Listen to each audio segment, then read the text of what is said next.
Cérebros holográficos num universo holográfico.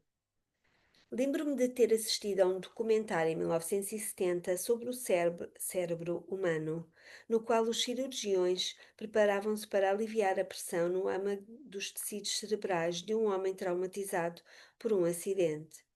Enquanto ele se encontrava perfeitamente desperto e consciente, partes do seu cérebro exposto eram estimulados por sondas elétricas na tentativa de descobrir-se a correspondência entre as partes do cérebro e as áreas do corpo afetadas por essas partes. Por exemplo, quando um dos elétrodos tocou determinado lugar, o paciente aparentemente viu uma explosão de cores. O local foi então marcado como o centro da visão. Esquecendo por um momento o lado bizarro de observar-se um cérebro vivo exposto à iluminação férica de uma sala cirúrgica, o que esse filme tinha de especialmente interessante era a exibição de como o cérebro funcionava. Por exemplo, quando os lugares estimulados eletricamente produziram a experiência de visualização de cores, os lugares identificados pareciam não corresponder aos que tradicionalmente eram associados ao sentido da visão. Tudo se passava como se certas partes do cérebro tivessem aprendido a ver de um determinado modo que esperávamos estar associado a outra parte do cérebro. O trabalho revolucionário do neurocientista Carl Pribram também concluiu que as funções cerebrais eram mais globais do que tinham sido anteriormente postuladas. Antes do trabalho de Pribram, acreditava-se que os cérebros funcionassem como computadores biológicos, armazenando tipos especiais de informação em lugares específicos. Nesse modelo mecânico de memória, existia uma correspondência um a um, biounívoca, entre determinados tipos de memória e as localizações onde elas estavam armazenadas. O problema era que essa memória localizada não era encontrada nos experimentos do laboratório. Assim como o documentário demonstrou a existência de locais no cérebro humano que sabiam a função de outras áreas, vários experimentos têm demonstrado a existência de animais que conservam lembranças e continuam a viver mesmo depois de terem removidas partes dos cérebros geralmente tidas como responsáveis por essas funções. Noutras palavras, aparentemente não há correspondência direta entre as memórias e as suas localizações físicas no cérebro. Era óbvio que a visão mecanicista de cérebros e memórias não respondia à questão. Algo mais estranho e maravilhoso devia estar acontecendo nesses casos. No início da década de 1970, Pribram foi pioneiro ao propor um novo modelo para explicar a prova que os experimentos tinham fornecido. Ele começou a pensar que o funcionamento do cérebro e das memórias era semelhante ao funcionamento dos hologramas. Uma das pistas indicando que era essa a trilha certa era a validação de laboratório de como o cérebro processa informações. Pribram valeu-se de pesquisas anteriores para testar as suas hipóteses. Em 1940, o cientista Dennis Gabor usou um complexo conjunto de equações conhecido como transformadas de Fourier, em homenagem ao seu descobridor, Joseph Fourier, para criar os primeiros hologramas, trabalho pelo qual acabou recebendo o Prémio Nobel de 1971.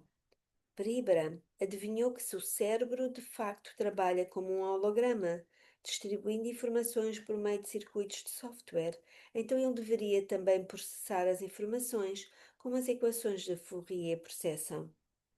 Levando em conta que as células do cérebro criam ondas elétricas, Pribram testou os padrões dos circuitos do cérebro usando as transformadas de Fourier. Sem sombra de dúvida, a sua teoria foi bastante precisa. Os experimentos provaram que o nosso cérebro processa as informações de um modo equivalente ao das equações de um holograma. Pribram esclareceu o seu modelo de cérebro mediante uma metáfora simples de hologramas que funcionam dentro de hologramas. Numa das suas entrevistas, ele afirmou: Abre aspas. Os hologramas dentro de um sistema de visão são fragmentos de hologramas elementares. Fecha aspas. São partes menores de uma imagem maior. Abre aspas. A imagem total é composta de modo bastante semelhante ao dos olhos de um inseto que tem uma centena de pequenas lentes em vez de uma única grande lente. Consegue-se um modelo total todo entrelaçado como uma peça unificada ao experimentá-la. Fecha aspas. É interessante observar que, conquanto Pribram e David Bohm, cujas ideias foram discutidas na introdução, tenham começado a trabalhar independentemente, ambos usaram a mesma explicação para descrever os resultados dos seus experimentos. Eles aplicaram um modelo holográfico para compreender a vida. Bohm, como físico quântico, olhava para o universo como para um holograma.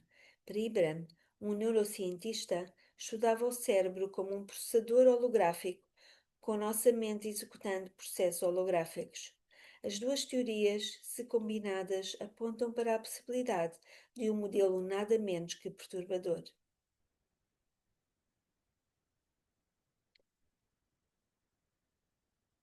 Essa possibilidade sugere que somos parte de um sistema muito maior de muitas realidades dentro de outras realidades. Nesse sistema, o mundo poderia ser considerado a sombra ou a projeção de eventos que acontecem numa realidade subjacente mais profunda.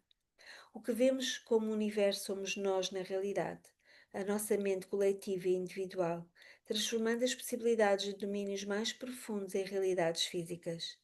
Essa maneira radicalmente nova de nos vermos e ao universo dá-nos nada menos do que o acesso direto a todas as possibilidades que jamais poderíamos desejar, sonhar, imaginar ou rezar para que algum dia acontecessem.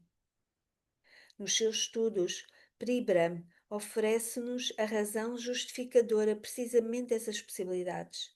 Mediante o modelo holográfico do cérebro interagindo com o universo, ele diz que o funcionamento do cérebro possibilita experiências que transcendem o tempo e o espaço. Dentro do contexto desse modelo holográfico, todas as coisas tornam-se possíveis. A chave para experimentarmos o poder potencial desses resultados é pensarmos a respeito de nós mesmos dessa nova maneira. Quando fazemos isso, uma coisa maravilhosa acontece conosco. Nós mudamos. Não é possível conseguirmos uma espécie ou um tipo de visão de nós mesmos num universo de possibilidades, ou nós conseguimos ou não. O foco desse livro é precisamente este. Podemos pensar sobre nós mesmos de modo diferente somente quando temos uma razão para fazê-lo. O conceito da matriz divina, como um holograma conectado universalmente, diz-nos que estamos limitados apenas por aquilo em que acreditamos. As paredes invisíveis das nossas crenças mais profundas podem transformar-se na nossa maior prisão, como sugerem as tradições espirituais antigas. Apesar de tudo, elas também lembram-nos que as nossas crenças podem transformar-se na nossa maior fonte de liberdade. Por mais diferentes que as tradições de sabedoria do mundo todo possam ser, elas todas levam-nos à mesma conclusão. A opção de ser feitos prisioneiros ou ficar em liberdade é nossa.